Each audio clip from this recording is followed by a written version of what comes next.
মৃত্যু নিয়ে কথা হচ্ছিল। প্রিয়নাথ জোয়ারদারকে কাছে পেলেই কি করে যেন অলৌকিক অপার্থিব ঘটনার কথা চলে আসে। প্রিয়নাথের বাড়ি রাজার নবকৃষ্ণ স্ট্রিটে। এপাড়ার বেশিরভাগ বাড়ি বেশ পুরনো, কোনো কোনো বাড়ি পলেস্তারা খসে পড়া চেহারার, অথচ দুমহলা। কোনো বাড়ির দালানে রয়েছে গৃহদেবতার মন্দির, কোনো বাড়ি থেকে কাক ভরে শোনা যায় স্ত্রোপাঠ, আবার কোনো বাড়ির ভেতর থেকে ভেসে আসে উচ্চাঙ্গ সঙ্গীতের কলি। এসব বাড়ির আনাচে কানাচে কার্নিশে গোলা পায়রার রমরমা। এ ধরনের পুরনো পাড়ায় যেমন রোয়াক কালচার রয়েছে, তেমনই আছে বৈঠকি আড্ডার আসর। সুপ্রকাশ পালিতের বৈঠকখানায় এরকমই এক নিয়মিত আসর বসে। সন্ধ্যাবেলায় এই আসরে সব রকম বিষয় নিয়ে চর্চা হয়, কিন্তু প্রিয়নাথ হাজির থাকলেই কেমন এক ঘোরালো পেঁচানো পথে আলোচনা শেষ পর্যন্ত ভূত প্রেত অশরীরী অলৌকিকতায় গিয়ে দাঁড়ায়। আজ সেই সকাল থেকেই আকাশ মেঘভাসী, তারপর দুপুরবেলা ধারাপাতের প্রথম পাতার শুরু। যতই সময় গড়িয়েছে বৃষ্টির দুঃখ ততই বেড়েছে। তাই হাঁটু জল ঠেলে সুপ্রকাশ পালিতের বৈঠকখানায় মাত্র 4 জন এসে হাজির হয়েছেন। রাস্তায় জমে থাকা জলের উপরে খই ফোটানো ঝমঝম বৃষ্টির শব্দ পরিবেশটাকে একটু যেন অন্যরকম করে দিয়েছিল। সুপ্রকাশ পালিতের চোখে হাই পাওয়ারের চশমা। বেশ কিছুদিন আগে ছানি কাটিয়েছেন। বয়স যত না হয়েছে তার তুলনায় মুখ ভাঁজ পড়েছে অনেক বেশি। একটু মোটাসোটা জমিদারি চেহারার মানুষ। গাল দুটো ভারী হওয়ায় মুখের দুপাশে সামান্য ঝুলে পড়েছে। মাথার চুল এখনো পুরোপুরি সাদা হয়ে যায়নি। নাকটা বেশ বড়, সবচেয়ে আগে চোখে পড়ে। নিচের ঠোঁটটা খানিকটা উল্টানো। গায়ের রং মাজা হলেও ঠোঁটের রং অস্বাভাবিক রকম গোলাপি। হঠাৎ সুপ্রকাশ পালিত মন্তব্য করলেন, ভূতনাথকে আজ সরাসরি একটা চ্যালেঞ্জ ছুড়ে দেব। প্রিয়নাথ সিগারেটের ধোঁয়ায় বুঁদ হয়েছিলেন। এসে বললেন, কি চ্যালেঞ্জ? চ্যালেঞ্জ মানে একটা স্ট্রেট কোয়েশ্চেন করব, তার স্ট্রেট কাট জবাব চাই। যদি স্পষ্ট জবাব না দিতে পারেন তাহলে ধরে নেব আপনি হেরে গেছেন। বরেন মল্লিক পান চিবোচ্ছিলেন। জড়ানো গলায় কৌতূহলী হয়ে বললেন, কি ব্যাপার? হ্যাঁ, কি ব্যাপার? ইন্টারেস্টিং মনে হচ্ছে। বরেন মল্লিকের লন্ড্রি আছে, তাই বর্ষা ভেজা কাদা প্যাচ প্যাচে দিন খুব পছন্দ করেন। পানের দারুণ ভক্ত। প্রায় বলেন, পান আর বর্ষা আমার বড় ভরসা। পান নইলে জীবন বৃথা, আর বর্ষা নইলে লন্ড্রির ব্যবসা ঢিলে। ক্যাশ বাক্স ঠনঠন গোপাল। বিজন সরকার এ পাড়ার শান্তি কমিটির সেক্রেটারি। পাড়ায় সকলের সঙ্গে যোগাযোগ রেখে চলেন। ছিপছিপে ফর্সা চেহারা। 50 ছুতে না ছুতেই মাথার চুলে মনন্তর শুরু হয়ে গেছে। সবসময় হাসি খুশি মেজাজে থাকেন। সুপ্রকাশ পালিতের সঙ্গে পাড়ার ব্যাপারেই কি একটা দরকার ছিল বলে এই বৃষ্টি মাথায় করে এসেছেন। তারপর আড্ডায় জমে গেছেন। বিজন সরকার হেসে বললেন, কি ব্যাপার সুপ্রকাশ দা? একেবারে খেপে গিয়ে চ্যালেঞ্জ ছড়ে দিচ্ছেন। বৃদ্ধ জগৎ শ্রীমানি হাতের বিড়িতে ঘন ঘন টান দিচ্ছিলেন। ভাঙা ফ্যাসফ্যাসে গলায় বলে উঠলেন, কি স্ট্রেট কোয়েশ্চেন সুপ্রকাশ? আমার বউ ফুলসজ্জার রাতে ইয়ের সময় যে কোয়েশ্চেন করেছিল সেরকম নয় তো? ফিকফিক করে হেসে উঠলেন জগৎ শ্রীমানি। হাসির দমক থামলে বিড়িতে জুত করে একটা টান দিয়ে মন্তব্য করলেন, অবশ্য প্রিয়নাথ বাবুর ভয় বা লজ্জার কিছু নেই। উনি সাত্ত্বিক ব্যাচেলার মানুষ। তোমার কোয়েশ্চেন যদি নো বল বা হোয়াইট বল না হয় তাহলে উনি ঠিক স্ট্রেট ব্যাটে খেলে দেবেন। জগৎ শ্রীমণি চেহারায় ছোটখাটো, যথেষ্ট বৃদ্ধ মানুষ। আদি রসের রসিকতার জন্য পাড়ায় বিখ্যাত অথবা কুখ্যাত। ঈশ্বরভক্ত মানুষ, অথচ মজা করে বলে, ভগবান আমাকে টেনে নেয় নিক, কিন্তু আমার গোবাচারা বউটাকে নিয়ে কেন টানাটানি করছে বলুন তো? ভগবানের কি বউ নেই? জগৎবাবুর স্ত্রী কয়েক বছর ধরে ক্যান্সারে ভুগছেন। ভদ্রমহিলা বলতে গেলে মরে গিয়েও বেঁচে রয়েছেন। প্রিয়নাথ হাতের সিগারেটের একটা জোরালো টান দিয়ে বললেন, করুন, আপনার কোয়েশ্চেন, ভূত আছে নাকি নেই? গলা খাকারি দিয়ে গলা পরিষ্কার করে নিয়ে জানতে চাইলেন সুপ্রকাশ। প্রিয়নাথ হেসে বললেন, কি আর বলবো, ভূত আছে ভাবলে যাদের সুবিধে হয় তারা বলেন ভূত আছে, আর ভূত নেই ভাবলে যাদের সুবিধা হয় তারা বলেন ভূতটুত কিছু নেই। উত্তর শুনেই প্রতিবাদ করে উঠলেন সুপ্রকাশ পালিত। এ কেমন উত্তর হলো ভূতনাথ? এ তো এড়িয়ে যাবার জবাব হলো। আমি ভূতে বিশ্বাস করি, কিন্তু ভূত আছে ভাবলে আমার তো কোনো সুবিধা হয় না। প্রিয়নাথ হেরে যাওয়ার হাসি হাসলেন। সিগারেটের শেষ টান দিয়ে টুকরোটা গুজে দিলেন অ্যাস্ট্রেতে। তারপর খানিকটা ইতস্তত করে বললেন, ঠিক আছে, একটা স্ট্রেট কাট জবাব দেওয়ার চেষ্টা করছি। বরেন মল্লিক, বিজন সরকার আর জগৎ শ্রীমুনি চন্মনে হয়ে বসলেন। হঠাৎই বাজ পড়ার শব্দ হলো। শব্দের রেশ অনেকক্ষণ ধরে ছোটাছুটি করল মেঘলা আকাশে। সকলের মুখের উপর আলতো করে চোখ বুলিয়ে প্রিয়নাথ বললেন, আপনারা সকলেই তো একসময় জ্যামিতি পড়েছেন, তাতে বিন্দুর সংজ্ঞা মনে আছে না? যার দৈর্ঘ্য প্রস্থ বা বেদ নেই কিন্তু অবস্থিতি আছে, তাকেই বলে বিন্দু। কিন্তু অদ্ভুত সংজ্ঞা, দৈর্ঘ্য প্রস্থ বা বেদ নেই অথচ আছে, অর্থাৎ মাপা যায় না কিন্তু তার অস্তিত্ব আছে। এটাই আপনার স্ট্রেট কোয়েশ্চেনের স্ট্রেট কাট জবাব সুপ্রকাশ দা। ভূত হলো জ্যামিতির ওই বিন্দুর মতো, বিজ্ঞান দিয়ে মাপা যায় না অথচ অস্তিত্ব আছে। প্রিয়নাথের কথা শুনে সকলে কেমন যেন চুপচাপ হয়ে গেলেন। বৃষ্টির একঘেয়ে শব্দ স্পষ্ট শোনা যেতে লাগল। ঘরে অদ্ভুত এক অনুভব নেমে এলো। ঘরে আসবাবপত্র বলতে একটা বড়সড় তক্তপোষ, সবুজ কালো চেক কাটা চাদরে ঢাকা, আর একটা হাতলওয়ালা বড় চেয়ার। চেয়ারের রং পালিশ সবই মলিন হয়ে গেছে। ঘরের এক দেয়ালে একটা অ্যানসোনিয়া পেন্ডুলাম ঘড়ি, আর পাশেই একটা বড় মাপের পুরনো ফটোগ্রাফ। ফটোয় সার বেঁধে অনেকে দাঁড়িয়ে। সময়ের আছড়ে ফটোর নানান জায়গায় ক্ষয় ধরেছে, কালো রং বাদামি হয়ে গেছে। ঘরের ডান দিক ঘেঁষে দাঁড়িয়ে কারুকাজ করা একটা প্রাচীন আলমারি।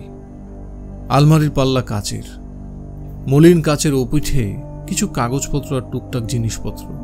একেবারে ওপরের তাকে দুটো পেতলের কাপ। কোনো কালে সুপ্রকাশ পালিতের কোনো পূর্বপুরুষ হয়তো প্রাইজ পেয়েছিলেন। পুরনো বিড়ি শেষ করে নতুন একটা বিড়ি ধরালেন জগৎ শ্রীমানি। সস্তা লাইটারটা পাঞ্জাবির পকেটে রাখতে রাখতে মাথা নেড়ে তারিফের সুরে বললেন, ভেরে বলছেন প্রিয়নাথ বাবু, ভূত নেই অথচ আছে, কিংবা আছে অথচ নেই। বরেন মল্লিক পানের পিক ফেলতে দরজার কাছে উঠে গেলেন। ফিরে আসতে আসতে বললেন, এ বৃষ্টি আরো ঘণ্টাখানিক চলবে। তারপর তক্ত বসে গুছিয়ে বসে মন্তব্য করলেন, বোঝা গেল ভূত হচ্ছে বর্ডার লাইন কেস। বিজন সরকার মন দিয়ে সকলের কথা শুনছিলেন আর কিছু একটা বলার জন্য উসকুস করছিলেন। সামান্য ফাঁক পেতেই বেশ সিরিয়াস মুখে প্রিয়নাথকে প্রশ্ন করলেন, আচ্ছা প্রিয়নাথ বাবু, ভূত আর দুঃস্বপ্ন কি একই? প্রিয়নাথ ভ্রুকুচকে বিজন সরকারের দিকে তাকালেন। আলো পড়ে তার টাকের একটা দিক চকচক করছিল। কেন? এ কথা কেন বলছেন? প্রিয়নাথ জিজ্ঞেস করলেন। যেহেতু দুটো দেখেই আমরা ভয় পাই। আমি ভূতে বিশ্বাস করি না, কিন্তু প্রায় দুঃস্বপ্ন দেখে ভয় পাই, যদিও জানি ওগুলো স্বপ্ন, মিথ্যে। তাহলেও আমি ভয়ে কুলকুল করে ঘামতে থাকি। এটা কেন হয়? কারণ স্বপ্ন দেখার সময় আমরা স্বপ্নটাকে সত্যি বলে ভাবি।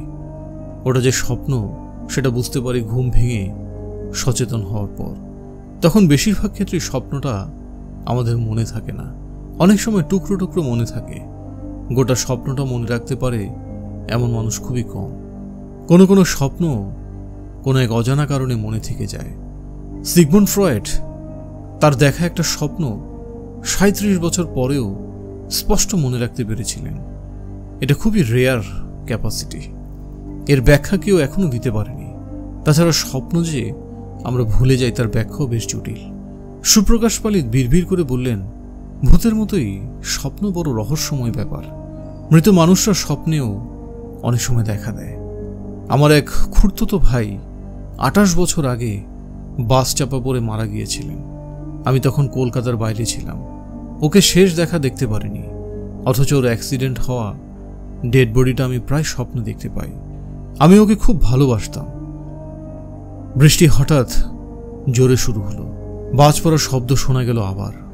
প্রিয়নাথ চোখ থেকে চশমা খুলে চশমার কাঁচ দুটো রুমাল দিয়ে মুছতে মুছতে বললেন, যদি আপনাদের হাতে সময় থাকে তাহলে একটা মেয়ের অদ্ভুত স্বপ্ন দেখার গল্প আপনাদের শোনাই। মেয়েটি বারবার করে বলেছিল তার অসুখের কথা আমি যেন কাউকে না বলি, তাই ওর আসল নাম আপনাদের বলছি না। ও আমার কাছে ওর অসুখের ব্যাপারে কনসাল্ট করতে এসেছিল। আমি ওকে কয়েকটা সাজেশন দিয়েছিলাম, তাতে কিছু কিছু কাজও হয়েছে। চশমাটা নাকের উপর ঠিক করে বসালেন প্রিয়নাথ। তবে গল্পটা বলার পর কেউ আমাকে কোনো প্রশ্ন করতে পারবেন না। সুপ্রকাশ দা, আপনিও যেন নতুন করে আবার কোনো চ্যালেঞ্জ ছুড়ে দেবেন না। একটু চুপ করে থেকে প্রিয়নাথ শুরু করলেন তার কাহিনী। ধরা যাক মেয়েটির নাম নন্দিনী। ঘরের তেরছা আলোয় নন্দিনীর মুখে ভয়ের ছাপ বেশ স্পষ্ট হয়ে উঠেছিল। ও অসহায় চড়ুই পাখির চোখে ডক্টর মল্লিকের চোখে তাকিয়ে রইল। অনেক আশা নিয়ে ও ডক্টর মল্লিকের চেম্বারে এসেছে। মনের চিকিৎসার ব্যাপারে ওর খুব নাম। অফিসের এক কলিগের কাছে নন্দিনী ডাক্তার সুনয়ন মল্লিকের খোঁজ পেয়েছে। ডক্টর মল্লিকের কপালে অসংখ্য ভাঁজের সংখ্যা কখনো কমছে কখনো বাড়ছে। গদিয়াটা রিভলভিং চেয়ারের হেলান দিয়ে চোখ ছোট করে তিনি 27-28-এর সুন্দরী মেয়েটির দিকে তাকালেন। একটা ছোট্ট হুম শব্দ করে ভারী গলায় বললেন, রক্তের দাগ, আপনি শিওর?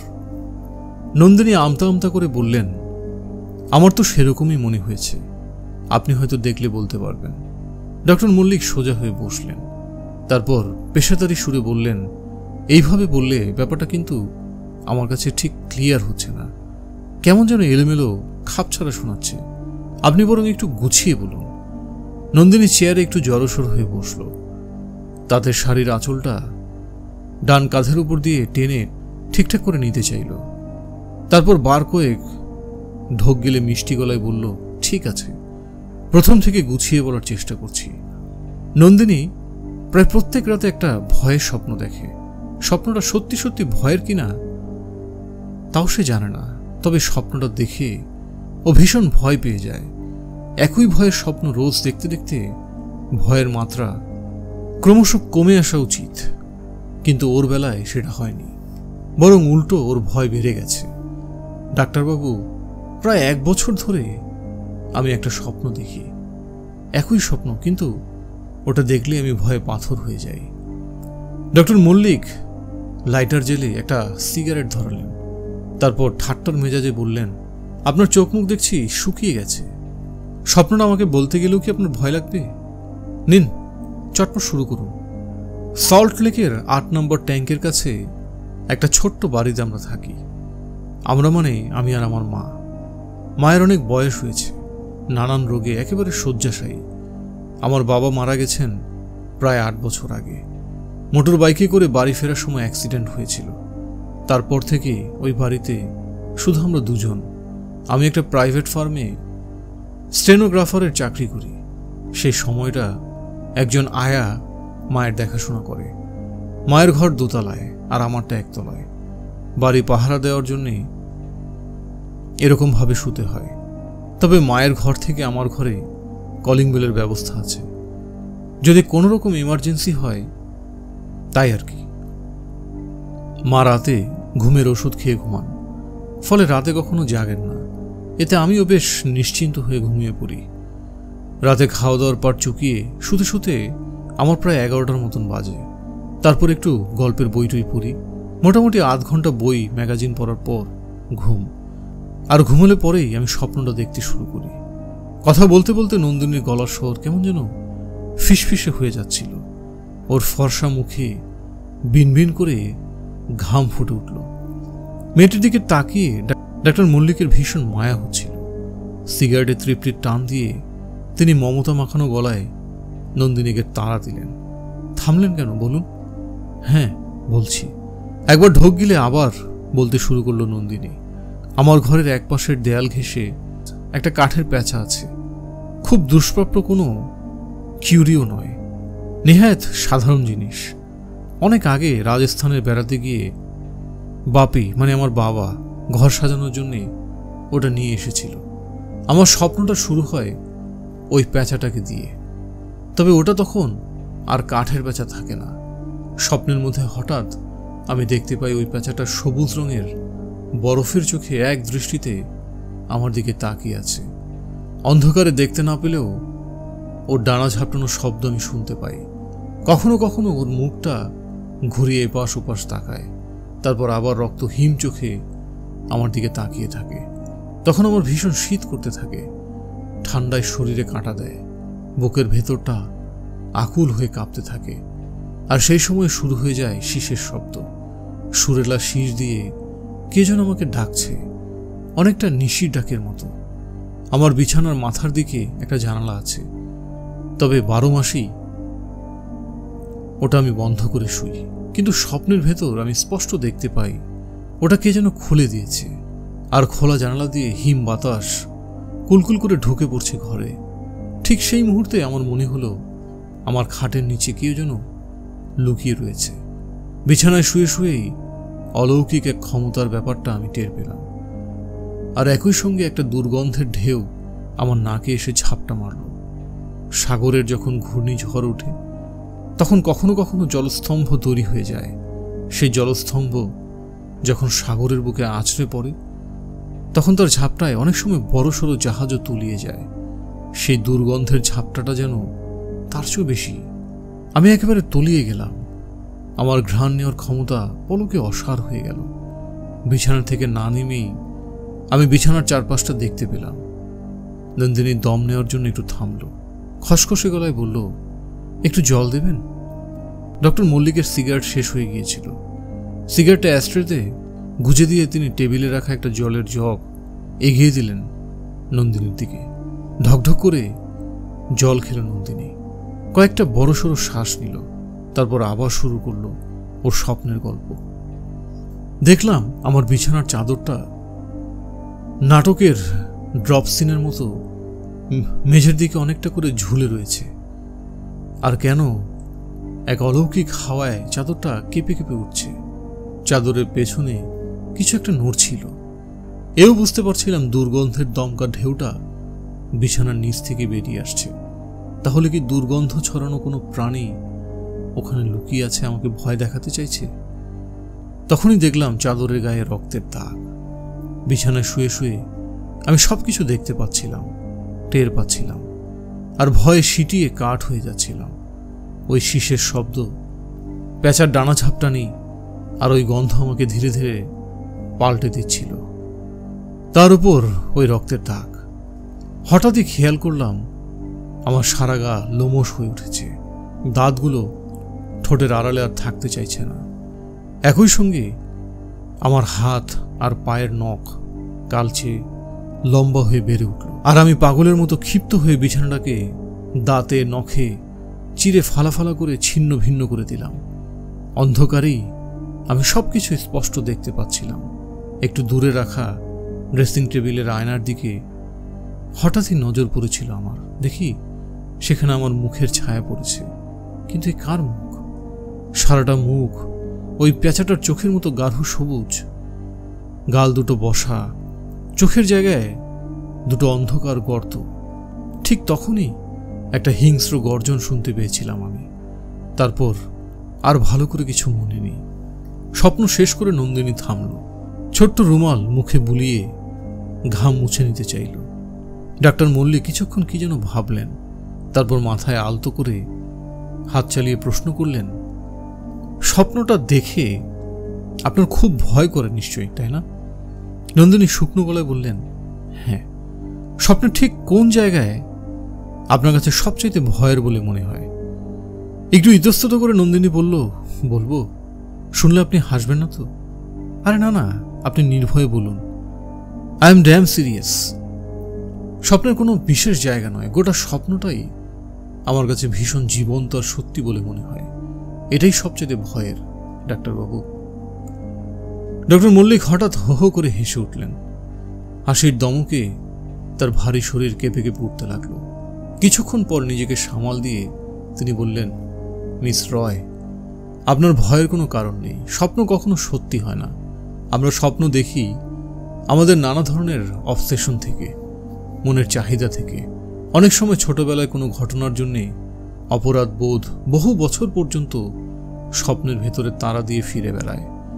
ডক্টর মল্লিকের কপালে ভাঁজ পড়ল। গলার স্বর নামিয়ে তিনি জিজ্ঞেস করলেন, ছোটবেলা আপনার সঙ্গে কোনো বাজে ব্যাপার হয়েছিল? বাজে ব্যাপার মানে? নন্দিনীর মুখে সরল বিস্ময় ফুটে উঠল। মানে সেক্সুয়ালি হ্যারাসমেন্ট টাইপের কোনো ব্যাপার? না না, সেরকম কিছু হয়নি। তাহলে আপনার চিন্তার কিছু নেই। হয়তো কোনো আজগুবি ভয়ের গল্প পড়ে আপনার স্বপ্নে তার ছায়া পড়েছে। আপনি স্বপ্নটাকে কোনো গুরুত্ব দেবেন না। দেখবেন ধীরে ধীরে আপনার স্বপ্নটা ঝাপসা হয়ে এসেছে। ডক্টর মল্লিকের আশ্বাসে নন্দিনী বোধহয় তেমন ভরসা পেল না। আমতা আমতা করে বলল, আমি গল্পের বই পড়ি বটে, তবে এই স্বপ্নের মতো ঘটনা কোনো বইয়ে পড়িনি। আমার স্বপ্নটা ভীষণ জীবন্ত আর সত্যি। ওটা আপনার কল্পনা মিস রয়। স্বপ্ন কখনো সত্যি হয় না। স্বপ্ন স্বপ্নই। আমরা যখন জেগে থাকি তখন নানান ঘটনায় অংশ নিই। তারই ছাপ কখনো কখনো স্বপ্নে দেখা যায়। তার বেশি কিছু নয়। আপনি নিশ্চিন্তে বাড়ি যান, টিভিতে একটু সিনেমা টিনেমা দেখুন, বন্ধু বান্ধবদের সঙ্গে আড্ডা মারুন, প্রেম করুন, মায়ের সঙ্গে গল্প করুন, লিড আ নর্মাল লাইফ। তাহলেই দেখবেন সব প্রবলেম সলভ হয়ে গেছে। আমার কাছে আর আসতে হবে না। আপনি আমাকে 150 দেবেন। ডাক্তার মল্লিক একটানা সুরে এমনভাবে শেষ কথাটা বললেন যে নন্দিনী প্রথমটা বুঝতে পারেনি উনি ভিজিটের কথা বলছেন। তারপরই মাথা নিচু করে ব্যস্ত সমস্তভাবে ব্যাগ হাতড়ে ভিজিটের টাকাটা বের করল, ডাক্তার মল্লিকের হাতে দিল। চেয়ার ছেড়ে উঠে দাঁড়ালো নন্দিনী। আলতো সুরে বলল, আপনি বলছেন সত্যিকারের সব ঘটনার ছায়া স্বপ্নে দেখা যায়। এর উল্টোটা কি হয় না? মানে স্বপ্নের ব্যাপারটা কি সত্যি হতে পারে না? বিশ্বাস করুন, আমার স্বপ্নটা তো জীবন্ত। ডোন্ট টক রাবিশ মিস রয়। নন্দিনীকে বাধা দিয়ে বলে উঠলেন ডক্টর মল্লিক, সবকিছুর একটা লিমিট থাকার দরকার। বললাম তো, আপনি নিশ্চিন্তে বাড়ি যান।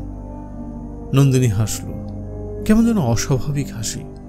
তারপর মিষ্টি করে বলল, আপনি বিশ্বাস করছেন না তো আমার স্বপ্নটা? তাহলে আপনাকে দেখাই। সঙ্গে সঙ্গে বন্ধ ঘরের ভেতর অদ্ভুত ঘটনা ঘটে গেল। নন্দিনীর চোখে এক অলৌকিক আলো জ্বলে উঠল। ঘরের আলো স্থিমিত হয়ে গিয়ে সন্ধ্যার আধার নেমে এলো। একই সঙ্গে ঘরের উষ্ণতা কমতে কমতে বিপজ্জনক সীমায় পৌঁছে গেল। বিচিত্র এক হিম বাতাস ঘরের ভেতর পাগলের মতো ছোটাছুটি করতে লাগলো। শুরু হয়ে গেল এক সুরেলা শীষের শব্দ। হঠাৎই একটা বিকট গন্ধের ঢেউ ডক্টর মল্লিকের চেতনা অসাড় করে দিল। একটা অদৃশ্য পাখির ডানা ঝাপটানোর শব্দ শুনতে পেলেন তিনি। আর অন্ধকারেই স্পষ্ট দেখতে পেলেন সুন্দরী মেয়েটির কমনীয় হাত দুটো লোমশ হয়ে উঠছে। হাত আর পায়ের নখ মাপে বড় হয়ে বর্ষির মতো বেঁকে গেছে। গাল দুটো বসে গিয়ে বিভৎস দেখাচ্ছে। চোখের জায়গায় দুটো কালো গর্ত, আর তারই মাঝে দুটো সবুজ আলোর বিন্দু। নন্দিনীর মুখের রং ক্রমেই সবুজ থেকে সবুজতর হয়ে উঠছে। দাঁতের দিকে ভয় তাকানো যাচ্ছে না। ডক্টর সুনয়ন মল্লিক আতঙ্কে কুঁকড়ে গেলেন। তার গায়ে কাটা দিল। বুঝতে পারলেন তিনি শেষের খুব কাছে পৌঁছে গেছেন। ভয়ঙ্কর কর্কশ পুরুষালী গলায় নন্দিনী বলে উঠল, এবার আমার স্বপ্নটা বিশ্বাস হলো তো? গল্পটা এখানেই শেষ। ধৈর্য ধরে গল্প শোনার জন্য ধন্যবাদ। আলো ছায়া আমাদের নতুন চ্যানেলটি সাবস্ক্রাইব করতে পারেন। সব ধরনের উপন্যাস নিয়ে আমাদের নতুন চ্যানেল আলো ছায়া। আর ছোট গল্পের সম্ভার নিয়ে কুপির আলো তো আছেই। দুটি চ্যানেলই সাবস্ক্রাইব করে আমাদের পাশে থাকতে পারেন এবং আপনাদেরকে আলোকিত করার সুযোগ দিতে পারেন। ধন্যবাদ।